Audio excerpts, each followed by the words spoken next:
So this lecture is really about sustainability and the concept of sustainability within forest harvesting. So we've spent a lot of time focusing on the systems, the harvesting systems. We're going to start a little bit on roading as well, but we often mention the real importance of looking after the environment in everything that we do within our forest settings, but also looking after safety. So this really is, what does it mean to look after the environment, and what are some of those fundamentals around the definitions of sustainability?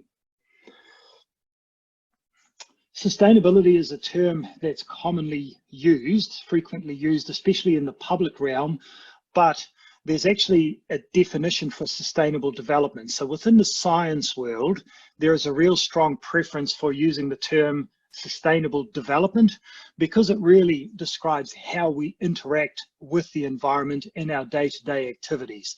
So this definition for sustainable development was actually established in 1987 by the United Nations. So there was a World Commission on the Environment and Development, and it was actually headed up, you see the lady's name down below, so Dr. Gro Harlem Brundtland. She was the Prime Minister of Norway, and she became the Director General for the World Health Organization, and she headed up this particular task force.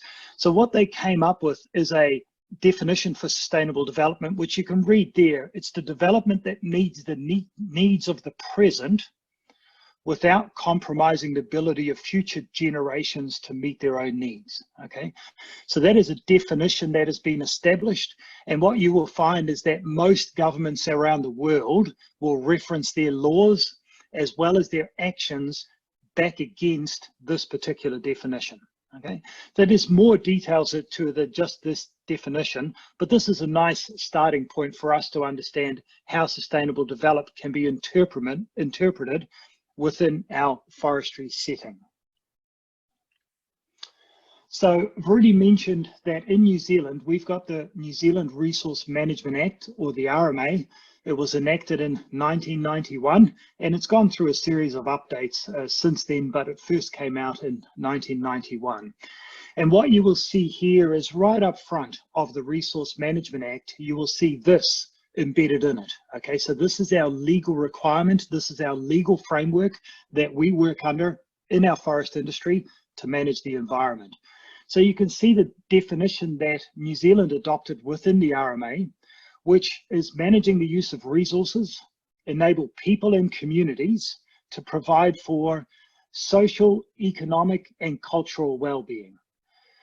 So what we can see here straight away, that when we talk about sustainable development, it isn't just the environment. It's very much about us as in our social well-being. It's very much about us in terms of our economic well-being. And the other thing that has been integrated into the RMA is the cultural well-being. And that really is a reference to tangata whenua. It's really a reference to the Treaty of Waitangi. So we've got the cultural well-being. So that's really that recognition of the importance of the Treaty of Waitangi within our landscape, also how we manage for the environment. There are a couple of specific elements that come underneath that: sustaining resources for the reasonable foreseeable needs of future generations. So it actually doesn't prohibit us at all from using our resources today. There's just that expectation that we're also maintaining our resources in a way that also provides for future generations.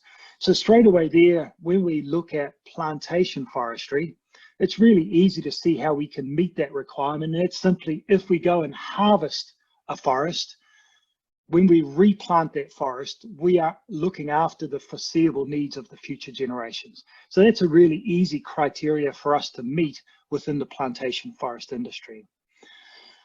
I think the most important aspect of this environmental law is this second statement there, which is really recognizing that everything we do within the environment has or potentially has an adverse effect. And so the expectation there is, if you can't avoid an adverse effect on the environment, we should at least try to remedy it or mitigate it. Okay, so that's our legal requirement within the New Zealand sphere. And this law is actually very similar to many other countries. So when we look at, if you went to work in Canada, if you went to work in the United States, South America, you are also responsible for avoiding, but if you can't avoid it, remedy or mitigate, effectively minimize the adverse effects that we have on the environment. So this concept of a sustainable development as embedded in our laws really is about protecting the values. And so we've talked about society or social values, we've talked about cultural values. So I guess just take a second to think is what is most important for you in the New Zealand landscape? Just give it some thought. Think of 2 to 3 things. What are some really important aspects? If you're responsible for managing the environment, what is it about the environment that you really want to protect? Hopefully you've all come up with a few aspects, but one thing is that most regional councils who are required to step through this process, and most forestry companies, most entities such as the Department of Conservation, Fish and Game, would come up with a really similar set of defined values. And I'll just show them to you now. So biodiversity, you know, it isn't just us in the world, it isn't just people, but there's a lot of animals, a lot of insects, a lot of different plants, and they should all have a home. Okay, so the value we have here is one around protection of biodiversity. Another one that we see often in the New Zealand newspapers is the protection of water quality. Okay, so water is another value that's really important to our society, really important under the Resource Management Act. The other one there, you see soil, and that's Q&Q, stands for both the quantity of soil. Okay, so we don't want our dirt ending up in the ocean, because having dirt on our grounds for agriculture as well as forestry is important. So quantity of soil is important, but also the quality of our soil. Okay, so protecting the ability of the soil to grow, be it trees or crops. Okay, so that's another value that we share really across the nation, between industries, between government departments. We've already mentioned that cultural value, especially Maori value within New Zealand. But the other thing that you will see come up again in the newspapers a lot is really our history or the importance of agriculture in New Zealand. So when the forest industry started planting up a lot of areas, agricultural type areas, farming areas, Wairarapa, for example, it's happening up in Northland as well. There's a lot of pushback at the cultural level because we say our culture is tied to our agricultural industry, and that's where culture comes up within the Resource Management Act. The last one there, and of course the list does extend out. Each person, each entity can have a different list, but these would be 5 common ones. But the scenic value, okay? Here in Christchurch, a nice example is the Port Hills. People recognize the Port Hills, they recognize Christchurch. Whenever you see a picture of Christchurch, you see the Port Hills in the background. And guess what? The Port Hills is covered in grass. And our regional council has actually adopted that and say, hey, that is a scenic value associated with Canterbury, with the city of Christchurch. So guess what? You can't plant plantation forests on those front faces of the Port Hills, because that's a scenic value we have embedded into our local laws for the sustainable development. Really, that's where it comes to. Okay, with regard to how we manage for this, the effects-based regulations are preferred. So where we're looking at how do our actions impact these values. Another thing I'd like to introduce is really looking at how our different land uses rate amongst these values. And it's good that we've got a lot of science here. I mean, our native forests really are the one land use that really embodies all of these values. Okay, so when we look at our native forest, it's got biodiversity, it's got water quality, it's got the soil, it's got cultural aspects, it's got the scenic aspects to it. Okay, the really good thing for the forest industry, when we look at our production forest, while it's never as good as a native forest, invariably our production forests are much better at protecting these values than agriculture, than crop and orchard type land, and certainly much better than our urban environment. Okay, so being involved in forestry, we can straight away say, yeah, sure, we're often compared to native forests, but compared to other productive land uses, we actually fare very, very well. I'd like to talk about sustainable development within the scope of a couple of different countries that I'm somewhat familiar with and that I've worked in these 4 different countries. But again, just take a second, make a guess. Out of New Zealand, Bolivia, United States, and Austria, which country has the most or highest percent forest cover level? Okay. And then the other question is, which country do you think is the forest or the forest industry more sustainable? Okay. So these are these sorts of challenging questions. The first one is more factual, and I'll answer it in a second. But the second one you can see is much more open to interpretation. But what I'd like to do is just step through how these different countries meet their sustainable expectations. Just with regard to forest cover, we sort of pride ourselves on being really clean and green. Obviously, if you see pictures of tourism pictures of New Zealand, you often see forests in the background. But the bottom line is we've actually only got about 30% of the total New Zealand is actually covered in forests. Okay, and that's exactly the same percentage as the United States. So the United States, it's also very much concentrated in the United States on the East Coast and then up in that Pacific Northwest. In New Zealand, it's concentrated central North Island towards the East Cape, and then of course the West Coast of those really dominant sort of forested areas. So interestingly enough, again, while we've got, often we talk about South America and the amount of logging, especially illegal logging that's going on in South America, the winner out of these 4 countries is actually Bolivia. So Bolivia still has more than 50% of its landscape is actually covered in forest. Austria certainly has about 50% more than us. They're just under 50%. So Austria, Central European country, long history, highly developed, but they've been able to maintain and sustain a lot more forests than we have in New Zealand.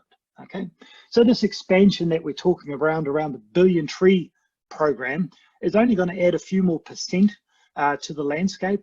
So it's an issue, but on the other hand, we're still well short of some of these other countries that are famous for their forestry.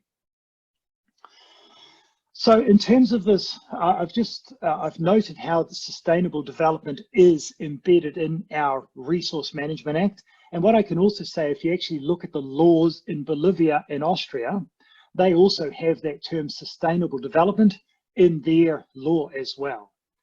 So within the United States, sustainable development does not come up in their law. Okay, so that's different already in the United States, but it is embedded in their best management practices, in their certification system, as well as in their Forest Service. But interestingly enough, it is not in the United States environmental law. So a little bit of detail around forestry in the United States. It is actually, so there's a lot of wood being both produced as well as consumed. So an interesting point is that the average US person consumes 4 times the international average on forest products. So they're quite a big consumer of wood, but they're also a big producer of wood. They're each of the states, what is it, there are 52 states in America, and each state is responsible for forest regulation. So while we do it at the national level, at the government level in terms of the National Environmental Standard, but we also, our regions are responsible for it, their states are responsible for it. I think one of the places where forestry in the United States comes somewhat unstuck is that for them, sustainable forestry, they tend to refer to multi-use forestry, okay? When you've got multi-use forestry, you're talking about it being for the hunters, you talk about it being for the forest industry, you talk about it being for the people. The thing is, they have very conflicting interests. Okay, what people want for deer hunting is very different to what you want for timber harvesting, and that's very different to what our urban folk want in terms of their use for forestry. So they're really struggling a little bit in this aspect. Austria, spent quite a few years living and working in Austria. Austria has got, you know, thousands of years of history. Started in terms of being a control, in terms of being a regulated, already started under the old Kaiser type system. They harvest about 15 million cubic meters per year. They're only a third of the size of us, but they harvest about half as much as we do. They've also got around 200,000 forest owners. So there's a lot of very small forests in Austria, but they certainly make it work. And you can see that picture on the right there. That's not a historical photo. That's a photo from only about 10 to 15 years ago, where a gentleman is basically using gravity, in this case, to pull a log out of his forest and bring it down to his house and cut that up for some products that he's looking for.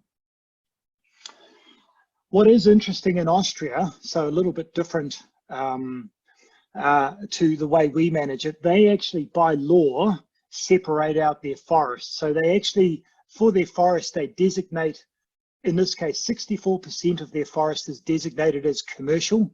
So while there's a multi-use aspect for it, they have a clear legal expectation that the primary focus for that part of the forest is the commercial utilization. 31% of it is designated as protection. So again, that's the highest priority. 4% environmental, and recreation, as in mountain bike parks, skiing areas, is 1%. That's of course increasing.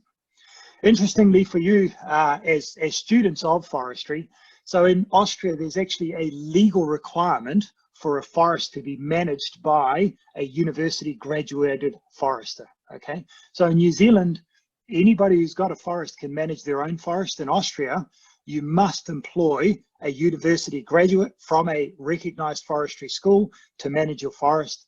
And I must admit, that's for forests over 500 hectares, okay?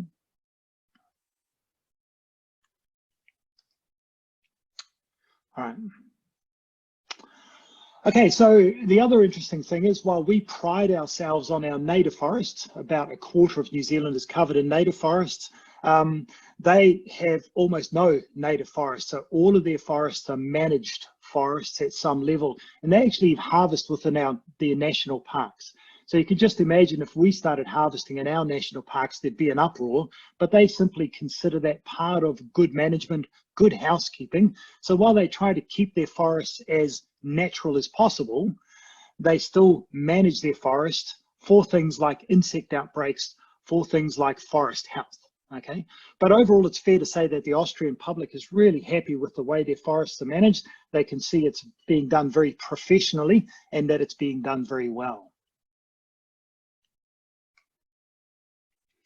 In Bolivia, so I had an opportunity to work in Bolivia, beautiful country if you get a chance to go, really interesting. Mentioned 53% of their forests are, of their land areas covered in forest, and about 1/8 of that is actually in active forest management, so is basically within a commercial harvesting regime.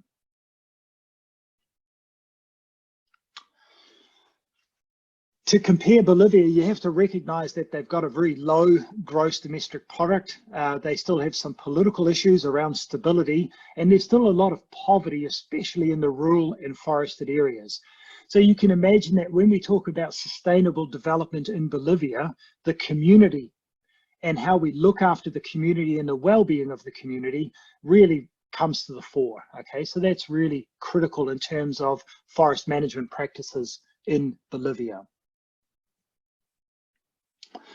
Just a couple of photos here. So this is a typical logging camp. So I stayed here for a couple of times. So these are the loggers as well as the foresters. They live in these camps. They're quite remote, very basic conditions. Actually, just out of interest, what really scared me when staying here was that nighttime you can hear all the pumas. There's no fences, but there's all these wild cats that kind of roam the area and are attracted to these logger camps because of the smell of cooking, things like that. But they don't actually come in, so there's no great risk, but that didn't stop me from being scared. But this is the type of conditions that their foresters work in. And what they're trying to really do is extract some high value timber to really sustain these local communities so that they're getting value from the forest. Because the one thing that we've learned from working in South America is that if there is no social and economic value to the forest is removed. Basically, it's clear cut and put into an agricultural crop. So you must have a value associated with the forest, otherwise it simply disappears. So interestingly, in terms of their forest law, related to their native forest in this case, they're only allowed to harvest trees larger than 50 centimeters. So that's a way that their law has been structured to prevent the clear cutting of the forest. So what they say is, yes, you can go out and harvest timber, but you can only harvest trees that are larger than 50 centimeters. There's a good reason for that. One is to make sure that you're protecting the remaining forest stand, but the other thing is you can actually audit it very well, okay? So you as a professional forester can simply go out with a tape measure and put it across a stump, and if a stump is smaller than 50 centimeters, you go in and you can find a logger or find the forestry company, okay? So you can see that they're very pragmatic in terms of how they've implemented sustainable forestry so that they can actually achieve the goals that they want. Forestry in New Zealand, a little bit different. We very much started off, perhaps like most countries, is that forestry was very much practiced for clearing the land for agriculture. So nearly all of our early forestry, both Maori as well as when the Europeans came to settle, was really about getting rid of the forest so that we can convert it into what at the time they considered valuable land. So forests was considered not valuable, and clearing it was considered to be the highest use of a land. That obviously changed over time, and we started to extract a lot of useful forest products from our forest areas, and we started utilizing it. So here's really just a timeline, and you can see that within a relatively short period of time, so 1840s, really the time of larger scale European settlement, you can see that our native forest declined from being dominant, being over 80% of the landscape, to being only about 30% of the landscape. The introduction of our exotic forests, or in this case our pine forests, really started in the 1930s, expanded rapidly in the 60s, and is expanding a little bit again now, whereby we're about 7% of the total land use. But you can really see our agricultural heritage here. Even though it's relatively short, grassland in New Zealand occupies more than 50% of the total country. So you can see why farming, and as a cultural value as well, why farming is so dominant also within the environmental law. This is something perhaps you know already, but obviously we've got this. So in New Zealand, relatively unique, we have these native forests that we typically leave alone, but they've got some issues as well, such as possum, deer, exotic plants. So we spend as a country quite a lot of money managing our native forests. And then we've got our plantation forests, which are intensively managed, okay? We do actually come under some critique because in a lot of countries where they don't have this clear distinction between native and plantation forests, the value from plantation forests, or basically the value from our forest operations, is expected to look after our native forests. So some countries complain that our plantation forests have a competitive advantage by not being asked to do that, okay? So the government, through its tax take, looks after our native forests, and our plantation forests are commercial only, and they're just looking after themselves. So that's a point of difference. Like the United States, we strongly rely on best management practices to meet our mitigate and minimize requirements that are embedded in our law, okay? So it tells us to minimize, mitigate our impacts, and what we do is we use best management practices to do that. Another thing that we do have, and we need to take into consideration, is that a lot of private landowners are actually free to change land use. So 10 years ago, with the introduction of the carbon credit system, we actually had a lot of commercial forest owners remove plantation forests to make sure that they didn't incur the liability of at time of harvest, okay? But what we have now is we actually have a lot of farmers putting trees into the landscape, not only to control erosion, but also for the economic gain, as well as the carbon credits that are available now for the new forests, okay? So we see that there's not only an economic, but also a social benefit to the development of these forests within our farming community. Look, here's just a summary slide. So again, for you to get a bigger picture or a more comprehensive overview, do jump onto the lecture notes available online. They have all of the slides. This is a summary of them. But the sustainable development approach between these four countries. So in New Zealand, in terms of making the public happy, what we've done already 30 years ago is conserved all of our native forests. So that's preservation. That's not sustainable development. That's preservation. And what we've done is applied the sustainable development concept to our plantation forest in terms of the timber supply, and then we use our best management practices to comply with that expectation. In Austria, it's different. So what they have is very tight government control. You end up with a more managed forest environment near to nature, and you have the public again is actually very happy in the way that they manage their forests. In Bolivia, again, there's a certain level of contentness because of the way that they've interpreted the sustainable development. It's really around harvesting a few large trees and avoiding the harvesting of large forest areas because of the risk of deforestation. Okay. The other thing is they make sure that there's a lot of indigenous employment, a lot of rural employment associated with their forest industry. That is a backbone component to their sustainable management. The United States, because of these very strong private land rights that you have in the US, it's very hard for the US government to enact laws about sustainable development, because if you have some land and you have a forest, by law, you're allowed to do whatever you want, okay? However, there is at the federal level a need to protect water quality, and at the state, some states have certainly enacted the requirement to comply with best management practices, but typically they're always linked to water quality, okay? So that's their in to actually manage forests is through the protection of water quality. Okay, so just in conclusion to this short overview presentation is sustainable forestry, you need to embed it either within the law or in the way that we manage our forestry activities. And there's a whole series of best management practices available for us to do that. So in New Zealand, we have those. Now, as of last year, we've got this national environmental standard. So there's a component of it, relatively small component, that's embedded in our law. And then there's a much larger component, which is embedded in our best management practices, which are promoted by our forest industry as the way to comply.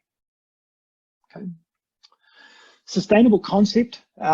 So we have a lot of sustainability as a concept. We have a lot of people jumping up and down and sort of have a very fixed view of what sustainability is. That's not correct. So by the definition set down by the United Nations, but also how it's enacted in our Resource Management Act, it is very much around public opinion, okay? It's very much about society, and that is one of the key drivers in terms of how sustainability is actually defined. This conversion into rules and guidelines is often driven by secondary motives, okay? So on the one hand, we have the values, biodiversity, water quality, but as you can see, Christchurch being the example, Port Hills, some of these issues around planting forests in primarily agricultural landscapes. These are also some of the drivers that help us define sustainable development.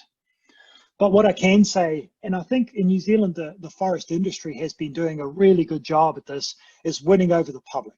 So as long as, by and large, the majority of New Zealanders are happy with the way that we manage our plantation forests, we will be seen as being compliant with sustainable management, okay?